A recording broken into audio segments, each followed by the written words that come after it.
గారికి అలాగే మన ముఖ్య అతిథులు శ్రీ కన్నా లక్ష్మీనారాయణ గారికి అలాగే ఈ రోజు పార్టీలు అంటే జిల్లా నుండి అర్బన్ జిల్లాకు ఇచ్చేసిన అనిల్ గారికి అలాగే సుబ్బారావు గారికి అవినాష్ కి ఇక్కడ ఇచ్చేసిన మీ అందరికీ పేరు పేరున ధన్యవాదాలు తెలియజేస్తూ ఈరోజు భారతదేశంలో ఒక మహానుభావుడిగా మనం భావించాలి.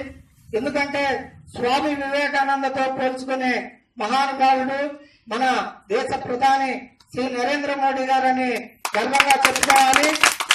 ఎందుకంటే ఆ రోజు అమెరికా చికాగో సభలో స్వామి వివేకానంద ఏమైతే విషయాలు చెప్పారో అదే విషయాలను ఆ విషయాల అనుసంధానంగా ఈ రోజు భారతదేశాన్ని ఒక ఏకతాటిపై నడిపించి ప్రపంచ దేశాల్లో అన్ని దేశాలు ఈ రోజు భారతదేశం వైపు చూడటానికి ముఖ్య కారకులు మన ప్రధాని నరేంద్ర మోడీ గారు. వారు చేస్తున్న ప్రతి ఒక్క పథకాలను పేద ప్రజలకు యువకుల కోసమే ప్రత్యేకంగా ఆయన యొక్క కార్యక్రమాలు చేస్తున్నారు.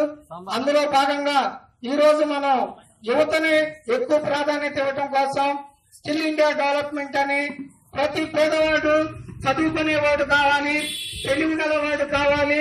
ఆ చదువుకునే వ్యక్తికి ఉపాధి కల్పించాలి.